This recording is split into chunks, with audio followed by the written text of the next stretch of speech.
Assalamualaikum warahmatullahi wabarakatuh. Salam guru penggerak, salam dan bahagia.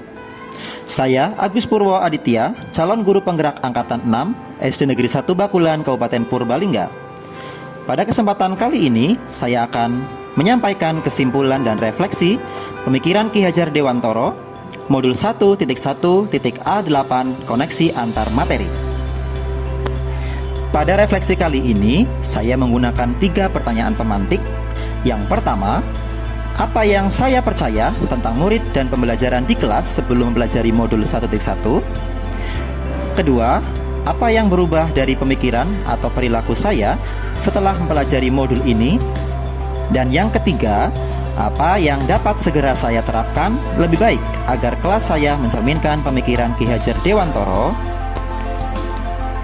Apa yang saya percaya tentang murid dan pembelajaran di kelas sebelum saya mempelajari modul 1.1? Pertama, guru mendominasi pembelajaran atau teacher center. Selama ini, saya masih menggunakan metode konvensional, yaitu dengan cara berceramah, sehingga siswa kurang terlibat langsung dalam kegiatan pembelajaran. Yang kedua, pembelajaran terfokus pada ketercapaian materi dan KKM. Selama ini, saya berpikir bahwa mengajar adalah mentransfer ilmu saja, tanpa menghiraukan aspek-aspek yang lain. Yang ketiga, guru kurang memahami karakteristik anak. Selama ini, saya masih menyamaratakan kemampuan mereka, baik dalam bidang akademik maupun non-akademiknya. Sedangkan yang keempat, suasana kelas yang tertib, tenang, dan anak-anak yang memahami materi adalah fokus utama saya. Jadi saya pikir selama ini, kelas yang tenang, tertib, anak-anak yang diam adalah pertanda bahwa kelas itu sudah kondusif. Tetapi pemikiran ini ternyata salah setelah saya mempelajari modul 1.1. Kemudian, apa yang berubah dari pemikiran atau perilaku saya setelah mempelajari modul ini?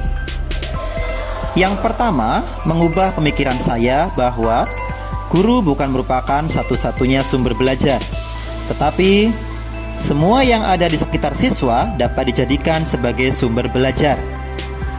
Sedangkan yang kedua, pembelajaran berpusat pada anak atau student center.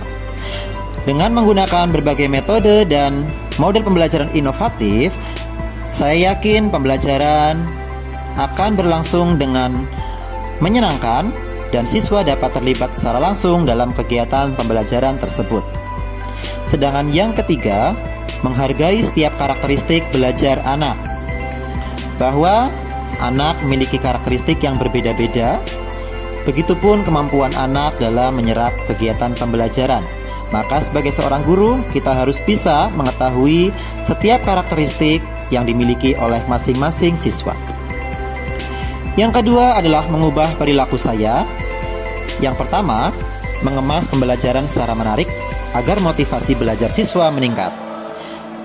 Di sini saya melakukan pembelajaran dengan menggunakan metode yang inovatif. Kemudian saya menggunakan model pembelajaran yang inovatif pula, serta memanfaatkan berbagai media pembelajaran yang dapat menunjang kegiatan belajar mengajar. Disinilah siswa akan terlibat secara aktif dalam kegiatan pembelajaran dan pembelajaran akan berlangsung secara menarik dan menyenangkan. Yang kedua, memberikan kebebasan kepada anak untuk menyelesaikan setiap tugas sesuai dengan minat, bakat, dan kreativitasnya masing-masing. Di sini saya lebih memberikan leluasa kepada setiap siswa untuk dapat mengerjakan tugasnya sesuai dengan bakat, minat, dan kreativitasnya tanpa membatasi kreativitas atau bakat minat yang dimiliki oleh masing-masing siswa saya. Sedangkan yang ketiga adalah lebih cermat dalam melihat bakat anak. Di sini anak perlu sekali untuk dituntun. Kodrat anak adalah salah satunya yaitu bermain. Sehingga bermain dapat kita internalisasikan ke dalam kegiatan pembelajaran, sehingga kegiatan tersebut dapat berlangsung dengan menyenangkan dan menarik. Yang selanjutnya adalah apa yang dapat segera saya terapkan lebih baik agar kelas saya dapat mencerminkan pemikiran Ki Hajar Dewantoro. Yang pertama, merancang pembelajaran yang interaktif dan menyenangkan dengan melibatkan peserta didik. Yang kedua, menerapkan pembelajaran berbasis kearifan lokal dan budaya setempat. Seperti yang kita tahu bahwa anak-anak sekarang sudah mulai jarang belajar akan budaya daerah, sehingga mereka jauh dari kearifan lokal dan budaya setempat yang seyogianya kearifan lokal dan budaya tersebut dapat memberikan manfaat yang positif bagi siswa. Yang ketiga, menerapkan konsep merdeka belajar dan mengintegrasikan setiap pembelajaran dengan permainan demi tercapainya profil pelajar Pancasila.